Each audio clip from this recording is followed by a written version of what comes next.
There you are. Right. Here we go. Right, hopefully that's clear to everybody. So the first thing for me to say is good morning, everybody, and a very warm welcome to the presentation. Now, as Marianne has said, I'm an employment lawyer, and I've been one for over 20 years. And it's kind of fair to say that the last year or so has been like nothing we've seen, is it? So, you know, for those of us in HR, I think I saw a stat somewhere which said that after the, you know, frontline workers, HR has been the hardest hit area, and I can believe that. So, and I think the challenge with it is being not just, you know, normally we're in a reasonable comfort zone now, we get stretched on certain things, but for a period we've been stretched all the time, haven't we? So very, very difficult time. So in terms of the update, I'm going to kind of break it down to two parts. We're going to have a look at COVID and some of the stuff that still we need to be thinking about as hopefully we come out of things. And then we're going to have a look at case states and the usual stuff we would look at in our rubber. So let's move on. So firstly, just lockdown. Now, we've been in a period of lockdown. Yeah. Just quickly, are you sharing your screen? Because I can't see anything unless anybody else can. Right, okay. Bear with me. Let me go back in. Right, bear with me a sec. Thanks, Marianne. Right, is that popped? Yeah, brilliant. Just about, yep. Yeah. Lovely. Fantastic, thank you. Okay, smashing. So lockdown. We're in a period of lockdown. We don't know how long. It's hopefully we're going to come out of it soon. But I'm just putting this first piece on because one thing that has a few people have come to me about employees complaining about being asked to go back to work. And the lockdown rules are very clear that we've got to take every possible step to facilitate working from home. They only come in if we can't reasonably have them. And of course, we also have to enable that process of them working from home. So, you know, I think there is a bit of a feeling of trying to get people back, but just remember whilst we're in lockdown, you know, we do have these restrictions and make sure we comply with them. Now, the next thing is, I'm not going to dwell on this, but I'll come on to why I'm coming on to this point in a second, are steps we have to have in place for COVID-19. Now, these are all things we should be very familiar with. They're on the government website, these steps on the screen around risk assessments, cleaning, social distancing. You know, we're all very familiar with these kinds of things, but it leads us on to the next point about what happens if an employee doesn't want to come to work because they're frightened about getting COVID. Now, you know, this has been an evolving process really because of, you know, as COVID has developed, as these new strains have come on and so on. And there's an interesting quirk I'm going to tell you about in section 44 of the Employment Rights Act, which tells us about how this works. So we've got employee says they don't want to come back to work because they're or come into work because they're frightened of COVID. How does it work? Now, the first thing is, you know, if you can have the role performed from home, clearly we have to do that. But let's assume the role can't be done from home and we insist on them coming in. What do you do then? Is it reasonable to say to that employee, if you won't come into work, I'm going to terminate? Because bear in mind, they're not sick, they're not, you know, they're just saying they're frightened of coming into work. And this is where section 44 of the Employment Rights Act kicks in. And what that says is, as on the slide, is that in circumstances of danger, which the employee reasonably believed to be serious and imminent, and which he could not reasonably have been expected to avert, he left or proposed to leave, or while the danger persisted, refused to return to his place of work or any dangerous part of his place of work. Now, the key part of this is that you as the employer will say, well, your workplace is safe. You know, we have social distancing in place. We've put all these rules in place to make sure that it's safe. But the way the legislation is drafted, it says which the employee reasonably believed. And the risk is if the employee can establish that they reasonably believe that it wasn't safe for them to go in there, and you then dismiss, under section 44, that would be an automatic unfair dismissal. So, you know, options are, if somebody won't come into work because they say they're frightened to come in, you go ahead and dismiss, you take that risk, you stop the process and let them stay at home on full pay. You stop the process and let them agree they'll stay at home on no pay, or possibly furlough them, but you've got to make sure you've complied with the furlough scheme. If you do consider this, two pieces of advice. One is have an independent health and safety risk assessment done of their workplace and where they're working and what they're doing.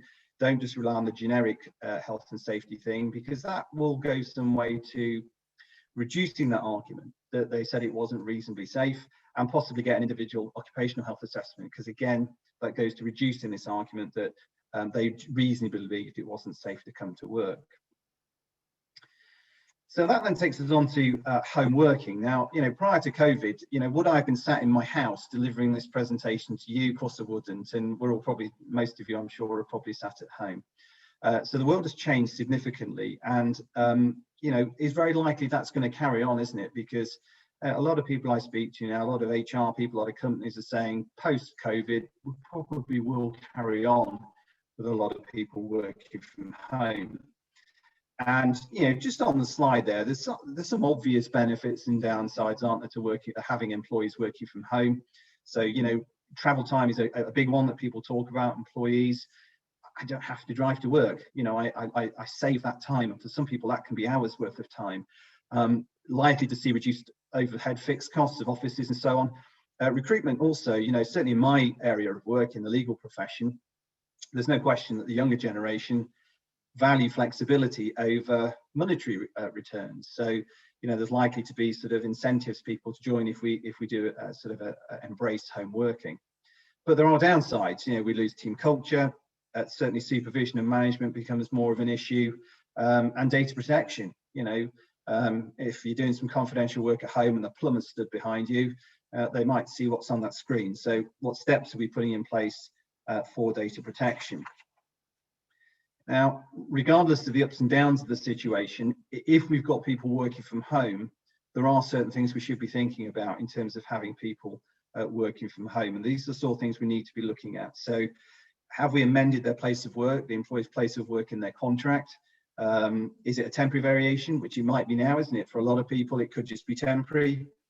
But for others, we might actually say longer term, this is going to be a permanent variation. And that all needs to be sorted out in the contract. What does working from home mean? Are you working from home part-time, full-time? Do we have the right to ask them to come into the workplace, built within the contract? And if you're not thinking about these things now, they're going to crop up obviously as time goes on. If they're working from home, what their hours of work be? Are they fixed hours? Are they now more flexible?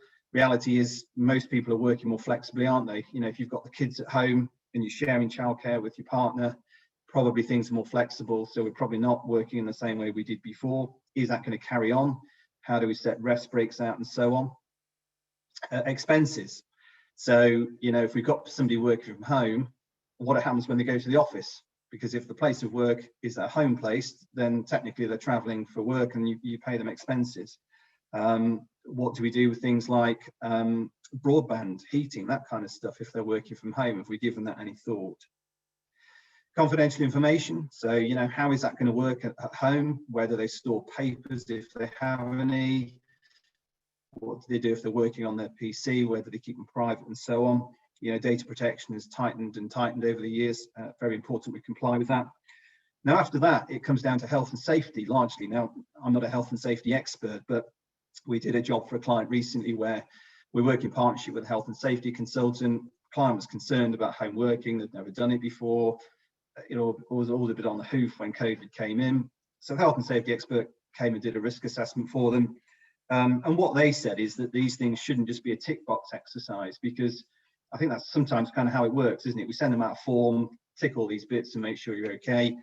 And she was very clear that is not how it should work. It should be, each one should be done independently.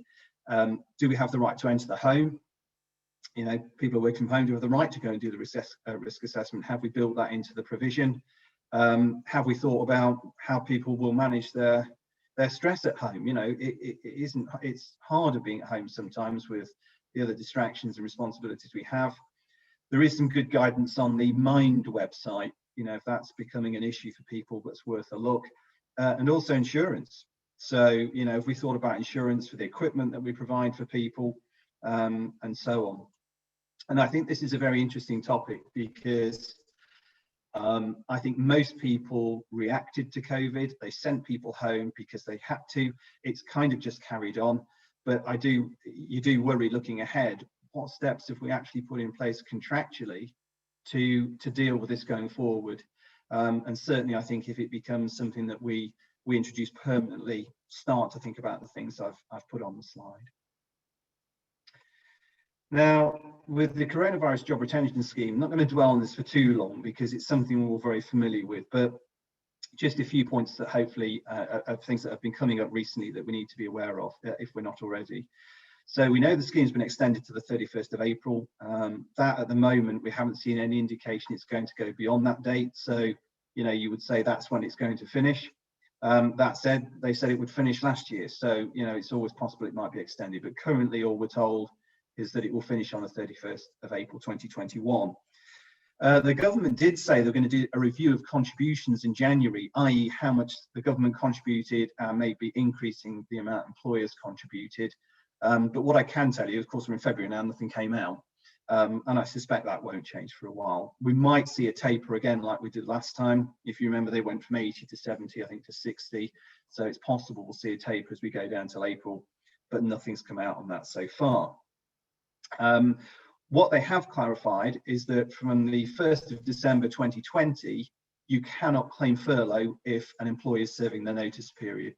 Now, you could do that before, and it was quite, you know, a lot of people did it in 2020, but you can't do it now. So just make sure that once you've served notice, then that you're not claiming furlough for that period. Holidays and furlough, there was an issue really around Christmas, because I know I got a few inquiries on this where the client would say, well, I'm shutting my business, I shut down over Christmas. Can I just shut the whole workforce on furlough? Now, the advice we gave at the time is I don't really think that's what the scheme's intended for. You know, it's if your business is affected by COVID, not using a scheme for putting people on holiday and furlough. I think the government got live to that, and they specifically exempted, look, you can't just furlough someone just to put them on holiday. Now, that's not the same as flexible furlough, because if you're flexi furloughing someone and they take a day, actually that will be counted towards their furlough period. So that's fine. But, you know, if you shut down in April, for example, at the Easter holidays, then what you can't do is just bung everyone off furlough, and have specifically excluded that. Publishing claims, you may have seen that the government intend and are now publishing who's claiming. So that relates to claims from the 1st of December 2020. And they'll publish the name, the indication of the value of the claim within the banded range, and it applies to, you know, registered companies. The other thing to say is that from February, furloughed employees will see in their personal tax account if furlough has been claimed for them. Now, the reason that's been done is to try and avoid, you know, if people are claiming furlough for employees and it's not legitimate. So it's, I guess, a way of checking whether or not, you know, if the employee says, hang on, they're claiming for furlough and I've been at work. Two other things to say is that if in the main, you know, we talk about holidays, other circumstances of furlough, that you can only claim furlough if your business has been adversely affected by furlough, subject to these two exemptions. So if you've got a clinically extremely vulnerable employee, you can furlough on those grounds alone. And if they're having childcare responsibilities, you can furlough on those grounds as well. So that's fine. And the next thing I wanted to think about is what are we going to do when people come back from furlough? Now, you might have already experienced this before, or it could be that you have employees who've been on furlough from March last year, or certainly people who've been on furlough for a long period. So it's starting to think, how do we integrate these people back into the workplace? And your first consideration is your notice. You know, what notice do we have to give the employee that we're calling them back? And that will be dealt with and should be dealt with in your furlough agreement. So your furlough agreement with the employee should set out what the notice terms are. You know, is it a week? Is it a month? What notice do you have to give? I mean, if you don't have one, that creates issues anyway, but it's then reasonable notice. Communication, also very important. That person's going to have been off for some time, possibly. And, you know, I know people have experienced it, worry about, you know, how people adapt to coming back. Do we end up with a kind of two-tier force of, well, they've been on furlough and they haven't, but just good communication, really. Where are they going to work? So is it home or work in the workplace? And if you're asking them to work from home, then back to the terms we looked at earlier about having agreements and steps in place. Inform them of the steps you've put in to make the workplace safe. So that comes back to our section 44 point, you know, if you've shared with them your risk assessments and that you've done everything you can to make the workplace safe, we're in a better position then for people, A, being comfortable coming back and reducing that argument that they don't want to come back. Flexible furlough, are we going to, is this a permanent return or is it a flexible furlough return? If you're placing them on flexible furlough, whilst as a government scheme, it is a change to their terms and conditions, because in the end, they're going to seek a reduction in pay and less time in work. Now, I mean, some people might bite your hand off, others may not. So if you're going flexi furlough, you need to have agreement, you need to have an agreement in place. And the other thing I would do is, if they're returning from furlough permanently, which eventually when the scheme runs out, that's what you'll be doing, on that link there, ACAS have a template letter. So just dead simple, just confirms they're coming back from furlough and how that's all going to work. Next is testing. So testing in the workplace. So this is something now that's obviously ramping up. Testing, it's everywhere, isn't it? But this is looking at, are we going to test in the workplace? And if so, how is that going to work? In November last year, ACAS issued some guidance around testing in the workplace. And if you haven't looked at it, it's worth a read. And basically says fairly common sense kind of steps if you do want to test. Firstly, you've got to get agreement with the workforce. I think the thing to remember is that testing is, I mean, I haven't had a test yet, but it's quite invasive. They stick a swab up your nose. I'll tell you about a case, a scenario I'm dealing with at the moment, which is interesting in that respect. But it's quite an invasive test, so we need an agreement in place. There should be a written agreement either with a union or the workforce as to how that might be achieved. You can ask people to be tested, but you can't force. In the end, it is an invasive process and it's a physical process as well. So we can't be forcing people to be tested. However, of course, if they don't agree to be tested, where does that leave us? Now, obviously, you're going to listen to concerns as to why they can't be tested, and you can try and be flexible to try and resolve any issues that might come out of it. But there are going to be some situations where a refusal to test is going to cause a problem. So the example I've got at the moment is a situation where a client sends their staff out to customer premises. The customer says, your people can only come on our site if you test them, or if they are tested and show the result. Now this guy is saying he won't be tested. It's something to do with his nasal passage, and he says it causes him real problems if things are stuck up his nose, which is a real problem because that's his job, going onto sites and customer won't let him on without a test. So potentially action is going to have to be taken there. Can he continue to do the job, and so on? So it does raise some really interesting questions. Data protection is important. So if you are testing yourself, what are you doing with the records? Another client has raised with me, who does the test? Are we doing it ourselves? Are those tests reliable? Do we outsource it to another company, and so on? So there's lots to think around testing if you decide you are going to do it. Now that raises another really interesting question, which is vaccinations. And sort of this, I've seen this has been kicking around in the press, and is a question that we're starting to get asked. Can I, as an employer, insist on a test being taken by an employee? And if I'm honest, I'll give you my view at the end, but we'll go through some mechanics of what you should be thinking about. So the first thing to say, government have said vaccinations are not mandatory. So in other words, they're not forcing the whole population to take and have a vaccine. Now there's some ACAS guidance, which again gives us a bit of help, and that says that you can recommend staff getting vaccine, but you can't force. It recognises that there will be circumstances where a vaccine might be required. So a bit like the testing, and the example they give on the website is travelling overseas. They might have to have a vaccine to go abroad, and if their job requires them to go abroad, then they will probably have to have a vaccine. The other area that's been talked about is the care sector. So if you're working with extremely vulnerable people and you refuse to have a vaccine, A, can you force them to take it, and B, what can you do if they refuse? And I think the advice is going to be you can't force, but then we'll look at what your options would be. Now, other things to think about are potential discrimination. So if we try and force people to have vaccines, if someone's got a disability, they may not be able to take it for health reasons, and they may have religious or other beliefs, philosophical beliefs, which say they won't take it. So example would be somebody who's vegan may say, well, look, it contains, animal extracts, and so therefore I won't take it. So that's a pitfall if you are trying to push or force people to take it.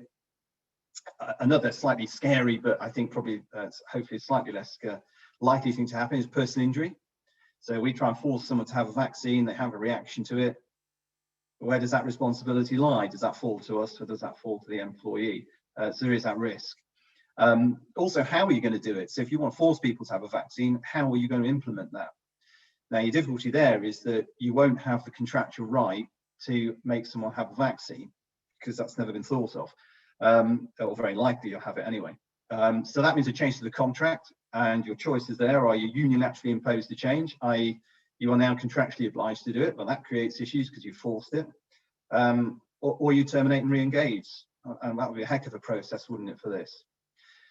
What alternatives do we have? Well, there's not many, being honest with you. You can introduce a policy on vaccination, but if people refuse, it's not going to take you a whole long way. You might try and get employees to buy in, but again, you know, it's not mandatory. It's not making them have to take it. So having thought about this sort of carefully, I think my view is that unless you've got a phenomenal argument that somebody has to have a vaccine, I think it's going to be very difficult to have mandatory force people to have vaccinations. And in the end, you know, of course, the other argument will be you put other measures in place. So you have social distancing, people working from home, reduce people in the workplace, and so on. So other than having very exceptional cases, unlikely we're going to get to have mandatory vaccinations.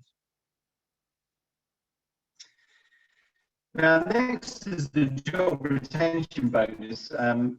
People may have all forgotten about this, but it's worth just recapping. I mean, job retention bonus was designed to encourage employers to keep people in work when they return from furlough. So, you know, of course, the original scheme was going to end at the end of October. And if you kept them in employment up to a certain date, you then get this job retention bonus per employee. In fact, it was £1,000. So it was a good incentive to keep people in employment. Scrapped, of course, because the coronavirus job retention scheme was extended, so this scheme wasn't then relevant.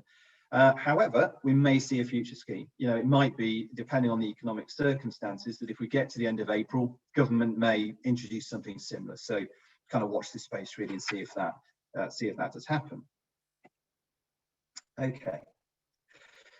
So next is something called the Kickstart scheme, and I thought this it's an interesting scheme, so I thought it's worth just going through it, because you might be aware of it, you might not.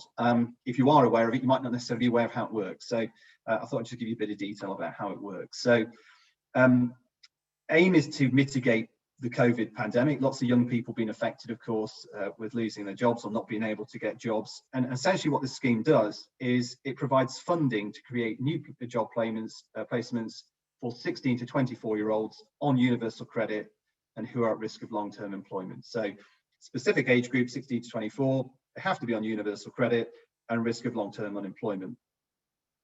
Anyone can apply, it doesn't matter what size of business you are, and it covers 100% of the national minimum wage, depending on how old the person is, and it pays for 25 hours a week for a total of 6 months. So now you can top that up if you want to. I've got people doing that where they'll employ them for 25 hours and take the funding and then top it up to the normal hours. Or you can just do it for the 25, that's fine.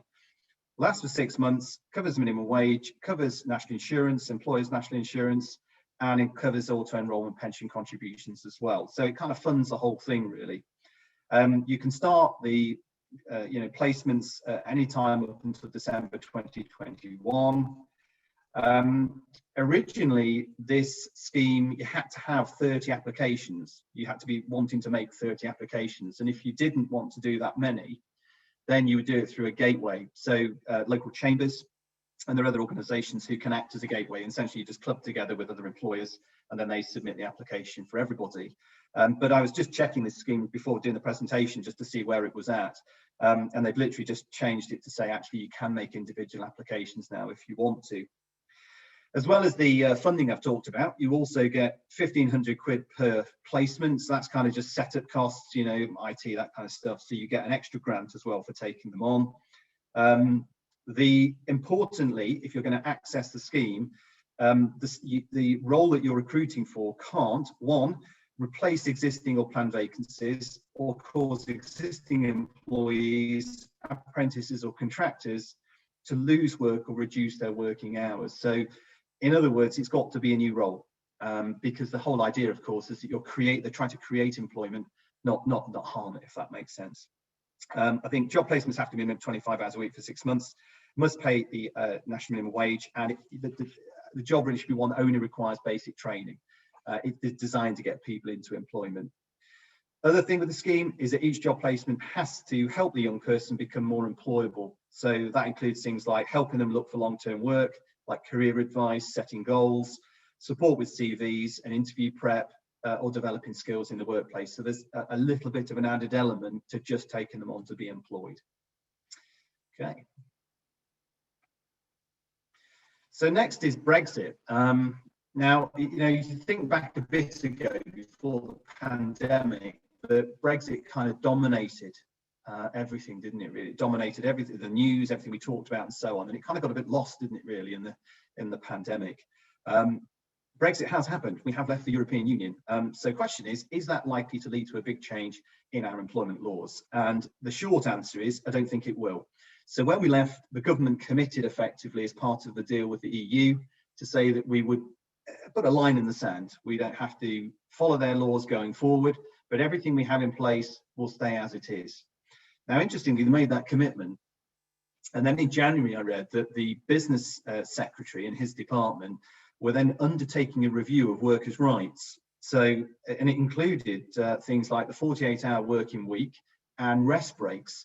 So in other words, they were starting to review these and see whether or not they might be scrapped.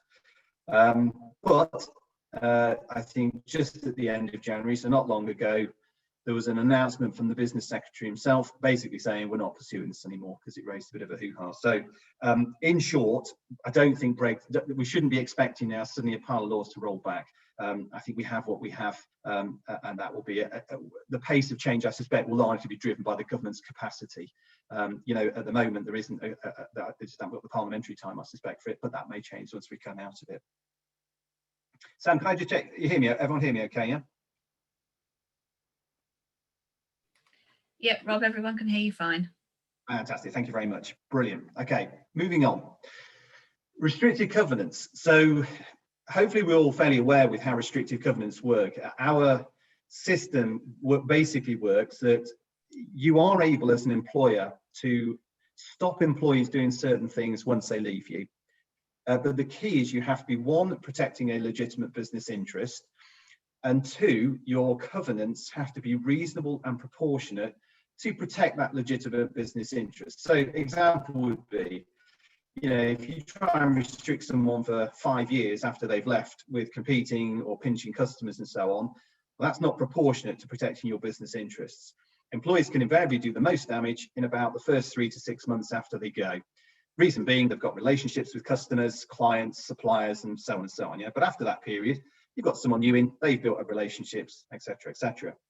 So that's basically the rule of thumb as to how they work. The business department, the government business department, is now consulting on potentially changing how our restrictions work. And this is what they're seeking views on: proposals to require employers to continue paying compensation to employees for the duration of the restriction.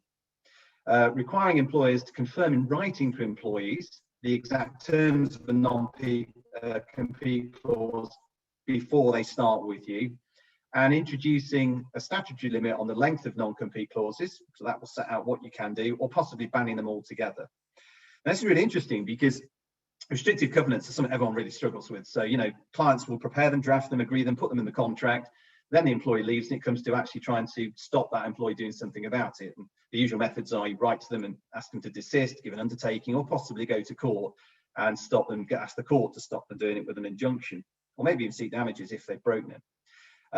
I know that I think it's Germany have a different system to us. So they say for the restrictive period, you get paid. And that way there's no if, buts or maybes about whether the restrictions apply. And obviously we don't have that currently.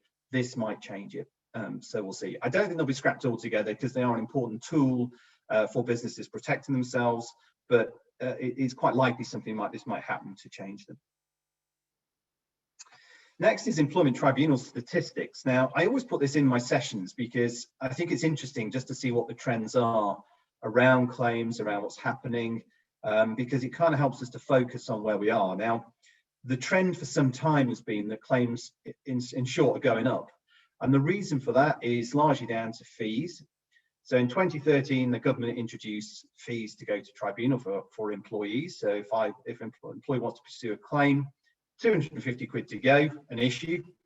and 9:50 to go to a hearing. Quite a financial hurdle to have to find when you've just lost your job. Trade union challenge it and say, look, we think that's a barrier to justice. And in 2017, the government have to back down and they scrapped the fees. When the fees came in, claims dropped by 70%. When the fees were introduced, they shot back up again. Now, what we're seeing is claims rising and rising and rising. Now, there's an element of COVID because, of course, more people are losing their jobs. But I think there's a general trend. So if we look at the stats from July to September 2020, single claims increased by 13%. They've gone up 18% the previous quarter, and they've been going up for some time before that. And I think the message here is most claims go not on the decision, they go on process. So, there's an interesting couple of cases we'll look at in a little bit around where a case went purely on process, not on the decision.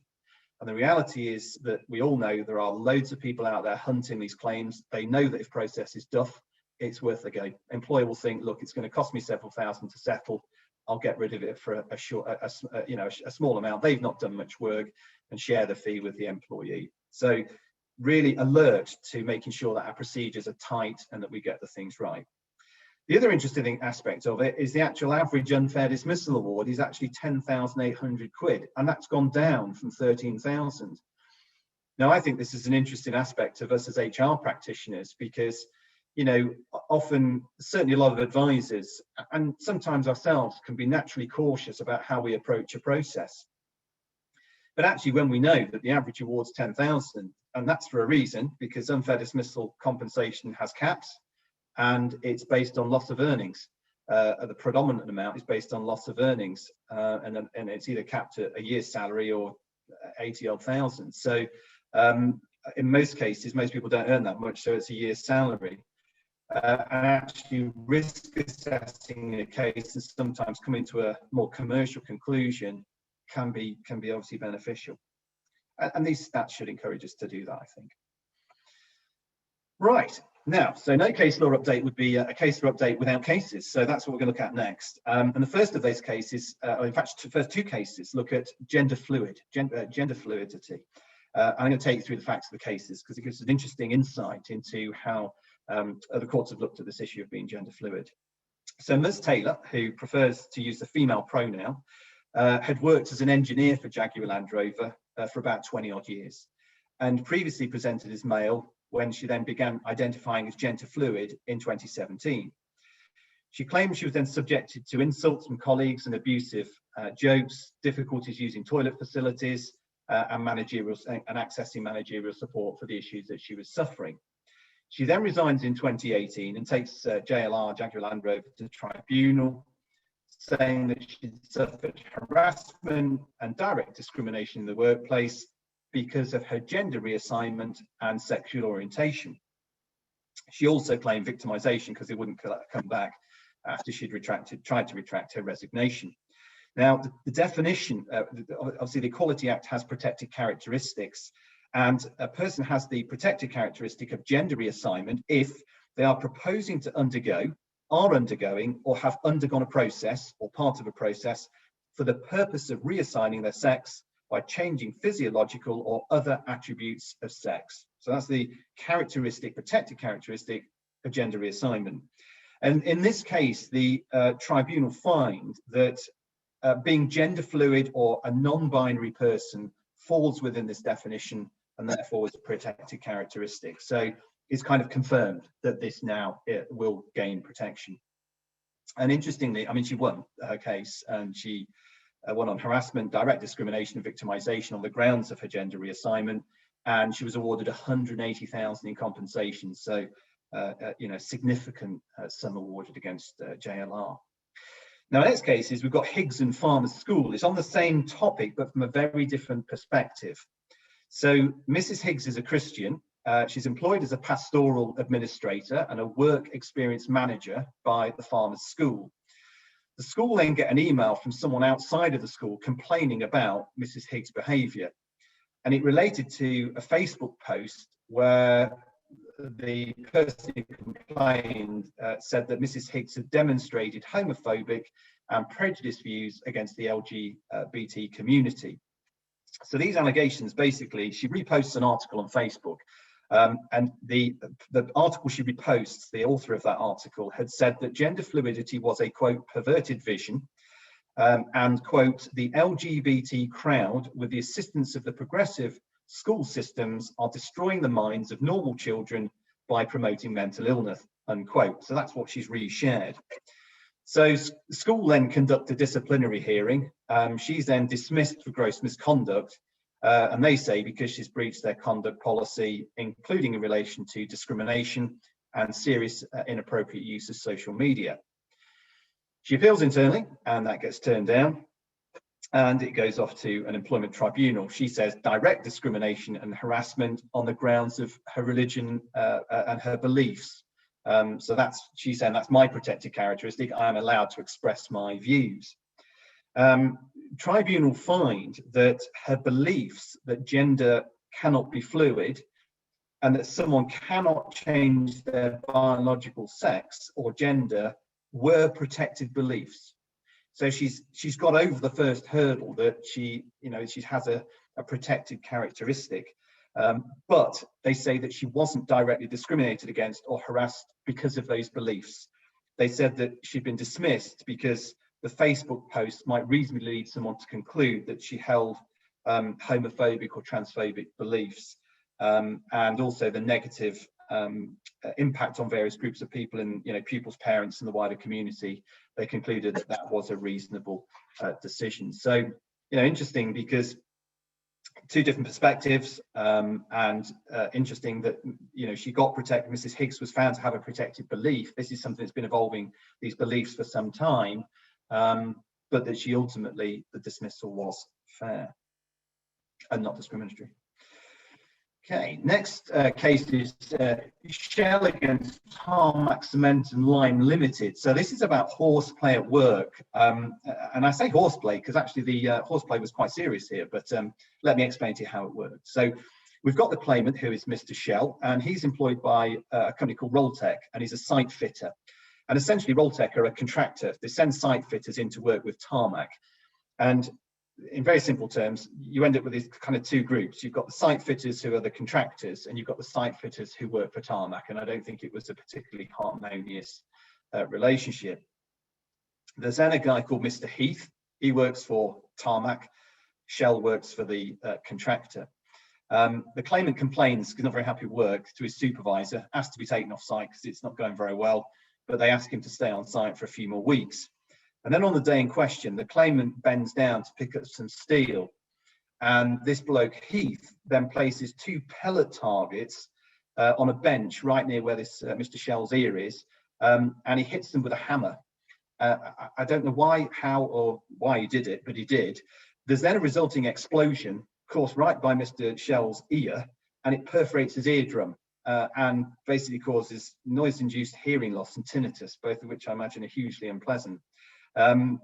Shell then brings a claim against Tarmac, saying that he owed them a duty of care, and they breached that, and they were vicariously liable for his actions.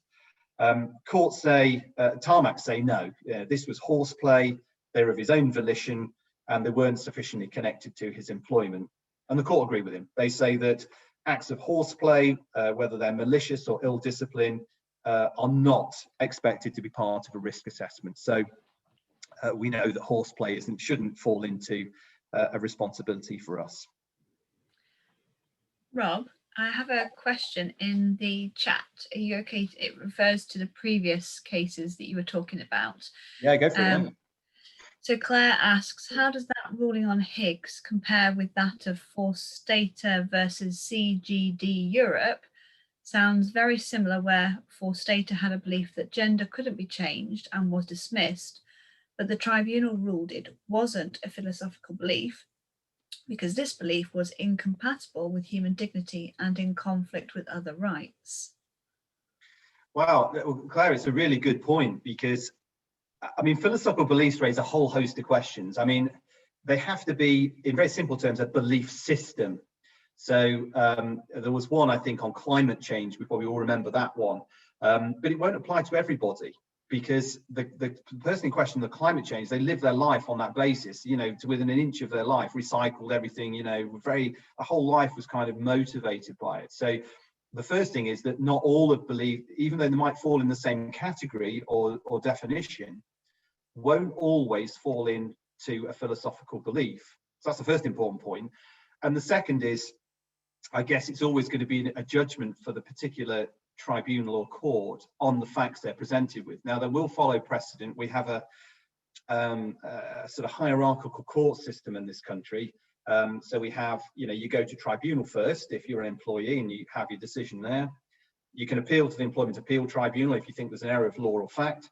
If you think they've got it wrong, you can go to the Court of Appeal. If you think they've got it wrong, the Supreme Court. And basically, each court can overrule the other one, but they bind them. So if it's a Court of Appeal, they bind the courts of law and so on. Yeah.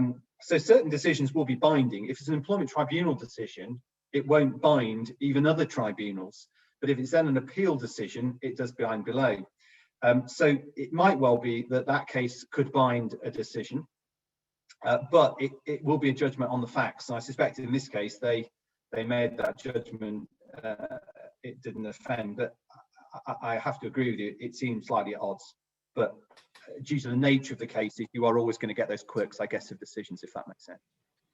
So I hope that answers your question, Claire. Thanks, Rob. Thank you very much. Right, next, subject access requests. Now, I've put this in because this is something I'm seeing kind of more of really and have been doing for a while. So we're kind of, I guess, all familiar with subject access requests, but just in case, what is one? Well, any individual can ask an organisation under the data protection provisions for personal information that is held about them. That includes their employer or former employer.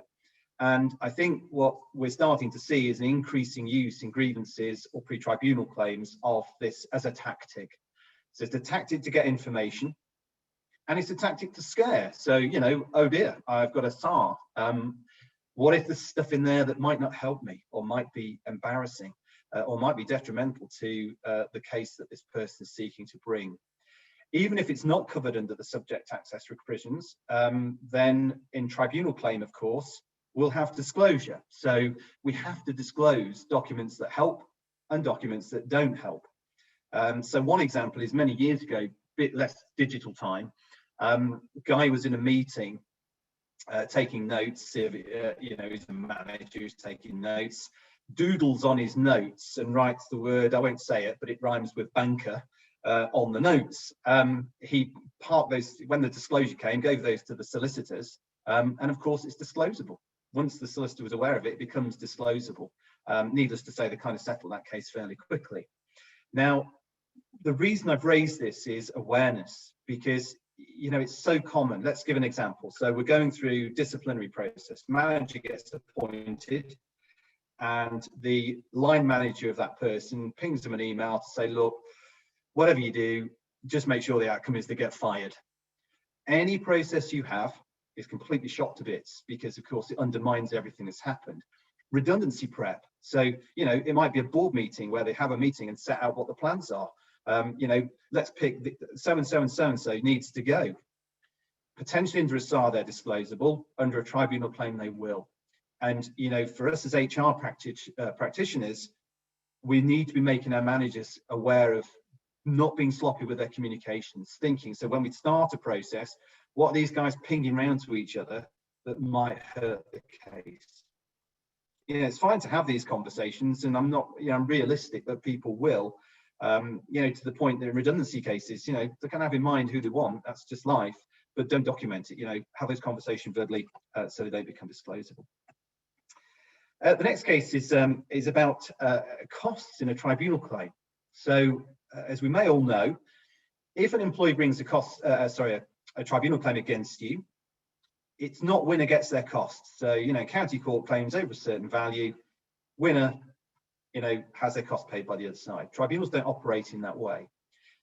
In very simple terms, you know, if we are successful, we can make an application for costs, but we have to show that the employee has pursued a hopeless case, and they should have known it was hopeless, or that they've behaved unreasonably, vexatiously or unreasonably.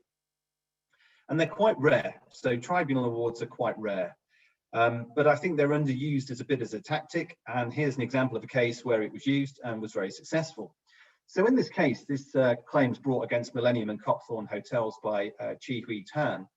And it brings a plethora of claims. So unfair dismissal, age, race and sex discrim, victimization, harassment, whistleblowing detriment, and a lawful deduction from wages. And I can only kind of think that they went through a textbook and just started ticking off claims, or maybe on the claim form. 3,000 pages of documents. Can you imagine what that case must have been like? Must have been hell for the tribunal and the other side. But the tribunal, not only is he not successful, they found the claimant was duplicitous, a liar. They didn't tell the truth. So the claimant gets absolutely slam dunked. And tribunal award £432,000 of costs. Now, I've been a lawyer for many years, so even I'm staggered, I have to say, to see how they were able to rack up those sort of costs. But I guess if there's 3,000 pages and a multi-day hearing, it was possible. But two things I think arise out of it. One is that it shows that these awards do get made. And if you do have a tribunal claim against you, at some point in the process, warning them about a case that you think isn't very promising or the behaviour is fine. You have to be careful how you approach it. You know, there have been cases where the employer's gone in too hard and then ends up aggravating the case, and particularly in discrimination cases. I actually once saw somebody get an aggravated award for the threat of being overzealous in their cost threat. So, you know, if someone's represented, that's going to have a bearing on how we approach it, because the lawyer really should know the case isn't that great. If they're not represented, we might have to tread more softly, set out the case in lay terms, but it's okay to send a cost warning at the right time. Next is Evans against London Borough of Brent. And this was a case, I talked a bit ago about process and what happens when just the process isn't right.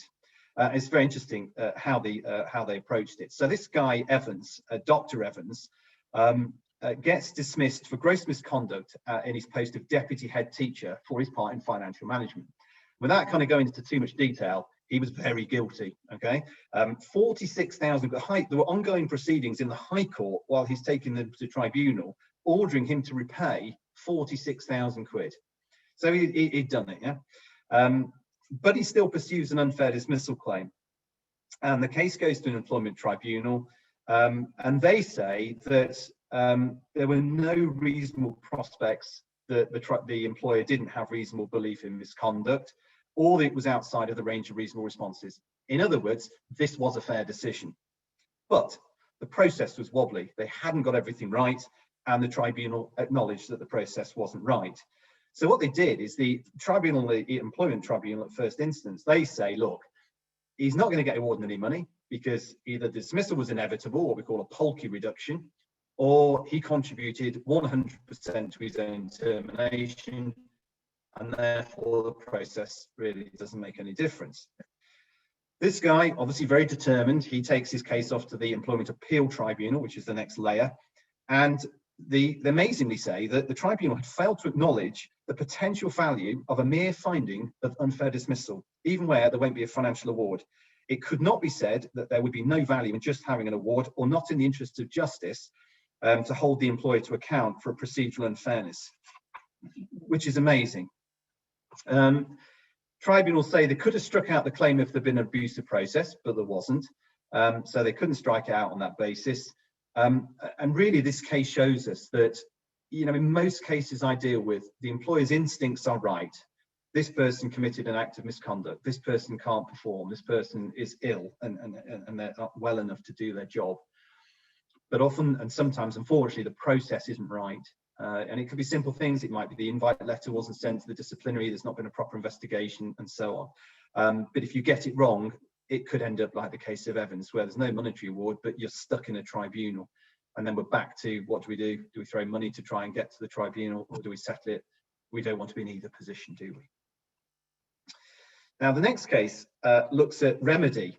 This is the Kelly case, and the second one on the slide looks at remedy. In other words, somebody has brought a claim against you. They've been successful in their claim, unfair dismissal, and what remedy can the tribunal award?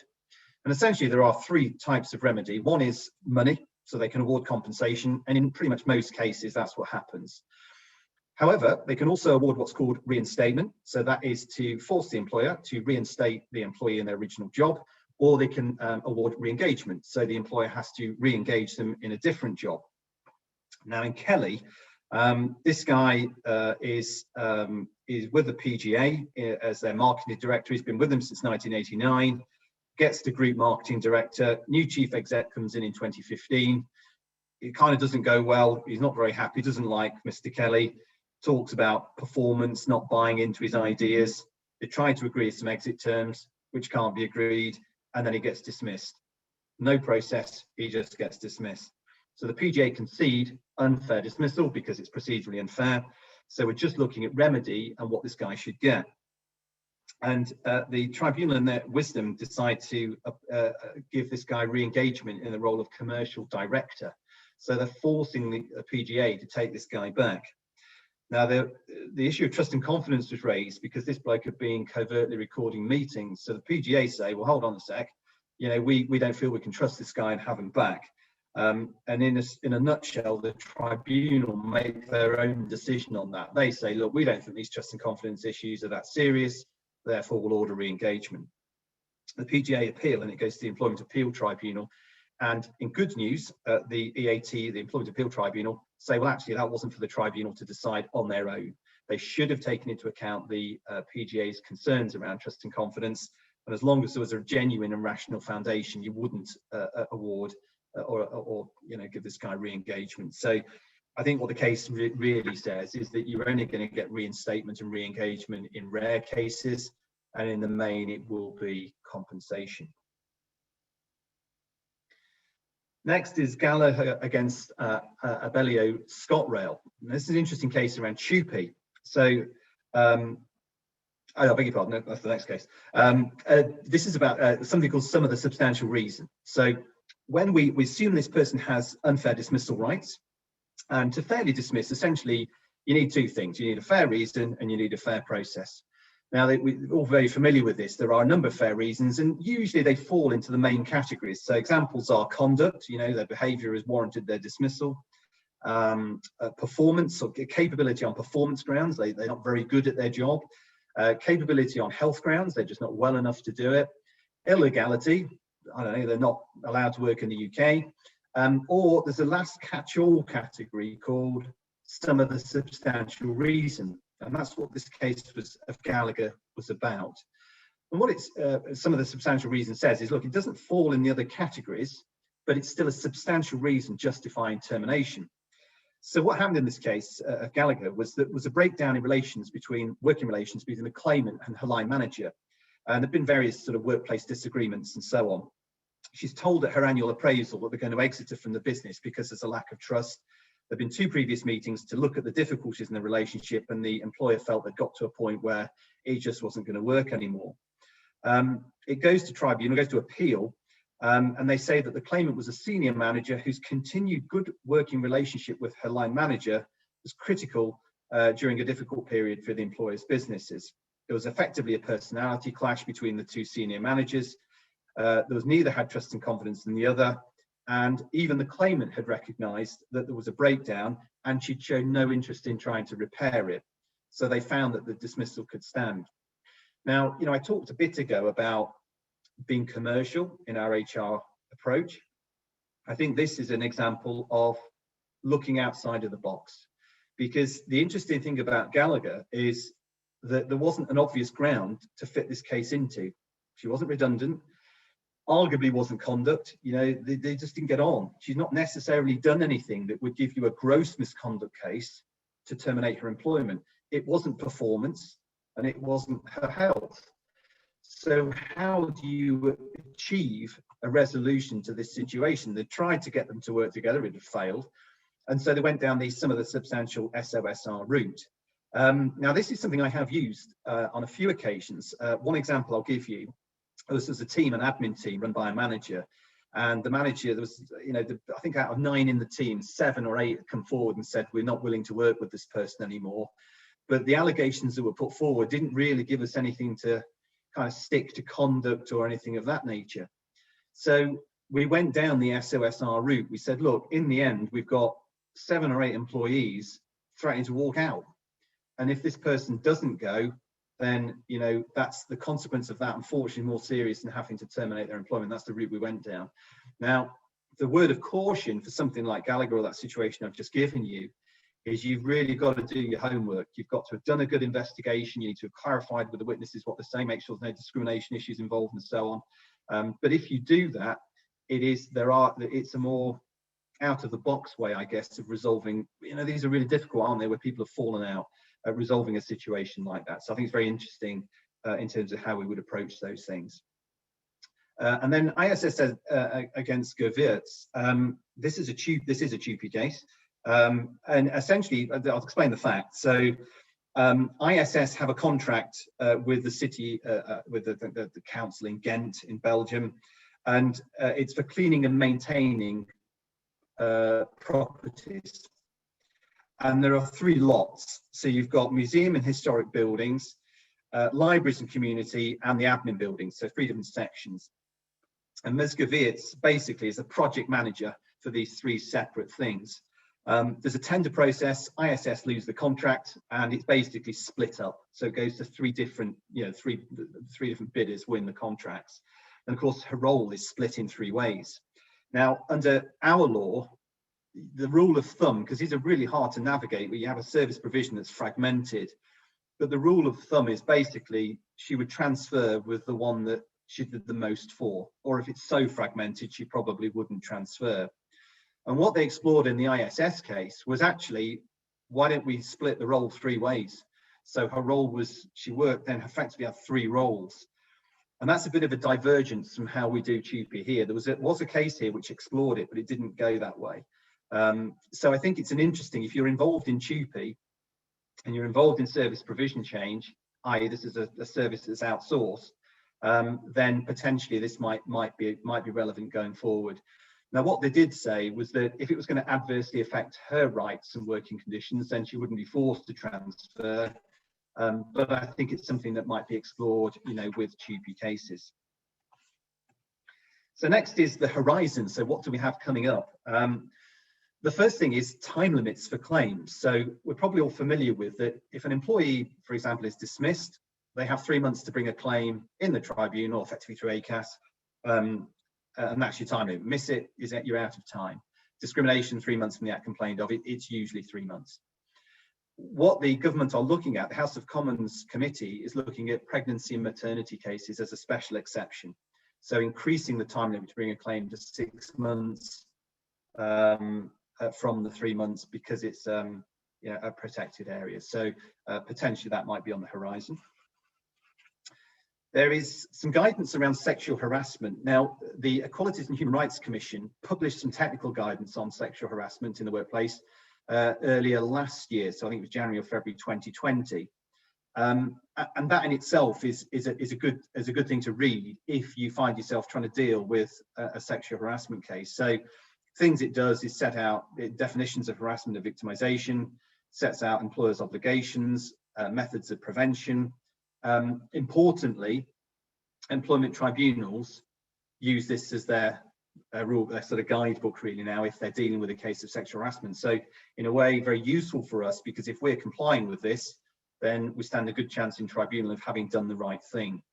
The change now is that this guidance is like this, the original guidance is likely to be statutory guidance. In other words, the tribunal will have to follow it. So it's worth a read. If you just Google Equality and Human Rights Commission sexual harassment guidance, there's a PDF on it, and it's worth looking at anyway, or if you are faced with one of these cases.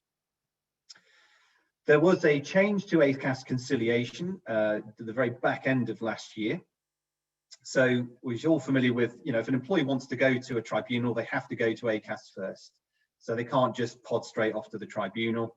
The old regime was that conciliation had to last 4 weeks unless the parties said they wanted it to be shorter, and you could apply for an extension up to 6 weeks. And from the 1st of December now, conciliation will be 6 weeks, that's it. But, you know, of course, the parties can end it shorter if they choose to, otherwise it's going to be 6 weeks. The Government is looking at a review of statutory sick pay. So this is dated back to 2019, but it's been ongoing and is now just concluded. And here's just a flavour of some of the things that they're potentially looking at. So first is remove qualifying days, looking at the lower earnings threshold. So, remove those below that threshold would get 80% of their pay as their SSP.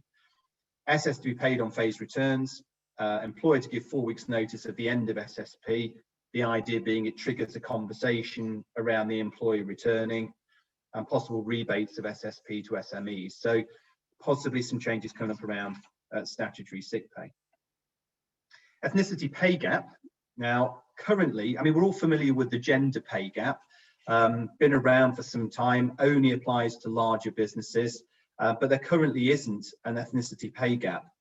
But there was a survey done recently by the accountancy firm PwC. I think they surveyed 100, presumably big companies, and they found that the proportion of companies now conducting ethnicity pay gaps has increased from 5% in 2018 to 23% in 2020. So a significant increase. And of those companies that have done the survey or the study, 40% of those actually posted that results voluntarily online. So similar that you have to do with the gender pay gap, where once you've done your gender pay gap, you have to publish it on your website and on a government website too. So interesting developments as how that's changed, but also what we can say is that once a parliamentary debate is triggered, once 100,000 signatures are reached on a certain issue, well, they've reached that 100,000 signatures, so now that debate starts. And I think that the gender pay gap has had some success. It has raised the profile of the gender pay gap and helped to close it. Not enough, but it has helped to close it. And I suspect this will be something that will follow. Now, finally, is the wonderful topic of IR35. Now, I'll be honest with you, this is kind of a presentation on its own, but I thought it would be remiss not to include this. Bear in mind, this change is kicking in later this year. So I'm going to give you just a bit of a summary of how IR35 works. Background to it, it's been around for a long time. So it's been around since 2000, designed to crack down on what the government sees as perceived tax avoidance. It's been reformed a bit because it's not a well-liked thing, but it kind of is what it is. Now, in 2017, changes were made in the public sector, which I'm going to show you, and will now be made to the private sector later this year. So the next question is, how does IR35 work? And when I was preparing the presentation just on this issue alone, that's not the easiest thing to explain. So I decided to use an example. So on the bottom of your slide there, we have Simon, individual, providing services, Simon Limited, and ABC Limited. Now, if we take this example, in the ordinary course of events, Simon would provide his services to ABC Limited as an employee, okay? And of course, that has a tax effect, doesn't it? That he's got to pay, he gets his tax-free allowance, he gets basic rate tax taken off, and then he gets any higher rate tax if he hits over a certain threshold, all fairly easy peasy. ABC, consequences for them, if he's employed, they pay 13.8% national insurance contributions on his salary. This structure changes that. So what it says is that Simon sets up his personal service company, and you'll hear that reference, PSC, personal service company, and that's Simon Limited. I've called it Simon Limited. He'll call it what he wants, I'm sure, but that's the personal service company. And crucially, he's employed by them. And then Simon Limited charge ABC Limited a fee for Simon's services. And in most cases, being honest, Simon Limited only employs Simon, doesn't tend to employ anyone else. Now, the benefits to Simon are primarily he pays less tax. So because he's an employee and the shareholder of Simon Limited, he can pay himself a low salary, getting the tax-free allowance, maybe some basic rate tax, and then the rest he'll take out as dividends. And the rule of thumb is that he'll be about 25% better off by this arrangement. Now, the benefits to ABC are twofold. One is they don't pay the employer's national insurance. They save nearly 14% on the payment to Simon. But also, of course, he's not employed by them. So he doesn't have any employment rights with ABC. So a win-win for them as well. Now, what IR35 says is if this setup is a sham, i.e. that, come on, in reality, Simon is employed by ABC Limited, he will be what's called a deemed employee. So he's not forcing ABC to employ him, he just becomes a deemed employee of ABC. And as rules currently stand, his personal service company, Simon Limited, then has to pay the taxes that should have been paid had he been an employee. Now, the crucial change with these rules that are coming in is that medium and large firms now have to do the following: assess the contractor status, pay the employment taxes, and it's called the off-payroll tax. So the taxes they pay are the employment taxes, that includes the apprenticeship levy if applicable, on top of the fees they've already paid to the contractor. So it's a significant risk, isn't it? So if we go back to the example, this means that instead of Simon Limited doing the assessment and paying it, ABC Limited now pay it. Now, I've said to you that medium and large firms now have to do this. So bear in mind, this is ABC Limited. Well, what does that mean? So ABC Limited will be caught by this if these things apply. So the rules don't apply to ABC Limited if two of these three things apply. So if they have less than 50 employees, a maximum of 5.1 million on the balance sheet, and a turnover of less than 10.2 million. So two of those things apply. It doesn't catch ABC. The old rules apply. So Simon Limited will continue with the risk in terms of assessment and paying the taxes. If those don't apply, if you're not in that bracket as ABC, you're going to be deemed a medium or large business, and the rules apply to you. How do we know if IR35 applies? Very simply, it's a status test. So the revenue will assess whether or not they're really an employee. So basically, you have to assess the status. And being honest, that's a whole different presentation. And what I am happy to say, I mean, I've done this presentation 2 or 3 times now to different groups. If there's sufficient interest in it, I mean, either you're welcome to let me know or let the guys know, and I'm more than happy to do that. So to share it with you, and that kind of digs into employment status. When does it come into force? Well, it's due in April 20. It was due in April 2020. Because of the pandemic, the government scrapped it. It's now coming in on the 6th of April 2021. Everything I've read suggests this is going to happen, and one simple reason is the government are losing out huge amounts of tax revenue because of this scheme. So I think it's pretty much almost certain it will apply. And that's the presentation. So I hope you've enjoyed it. Tried to make it a mix of stuff around COVID, because that's very important around how we're operating. Hopefully you've seen some good cases. You've seen some of the stuff that might be coming up, and I hope you've enjoyed it. So my next thing is, are there any questions that anybody wanted to ask? We've just got a yes, please to IR35, Rob, in the chat box. Okay, yeah, well, that offer's there. So I mean, I think what I need to know is just how much interest there is, guys. So if you are interested, either if you're happy for that, guys, to let you know, or you're welcome to contact me. If there's enough interest, I'm more than happy to do that. So, and I'll share the presentation with you. So, and I think we said, in terms of slides for today or contact details, that's how to get hold of me. So if you want, if you do want slides or around IR35, then please jot those down, and you're very welcome to get in touch. Equally, I always say to anybody who comes to these is, if there's anything raised today where you think, that didn't make sense, or you'd like to explore it, because you've come through today, I'm more than happy to give 10 minutes on the phone or an email. You're very welcome to get in touch, and I'm more than happy to talk it over. So. If nobody has any questions, you're getting lots of thanks there in the chat, Rob. It's left to me to formally thank you on behalf of the committee for your time today. It's been a really interesting presentation. You've certainly packed that with a lot of interesting and really relevant case law examples and topics. So thank you very much for that. I'm always interested in hearing about the case law and how the courts rule. On behalf of all the delegates as well, many thanks. And to the delegates, thank you very much for attending this presentation, and please do join us for our next event if possible. So thank you very much, Rob. Thank you very much, and take care, everybody. Take care. Bye. Thanks, Have a good rest of the day, everyone.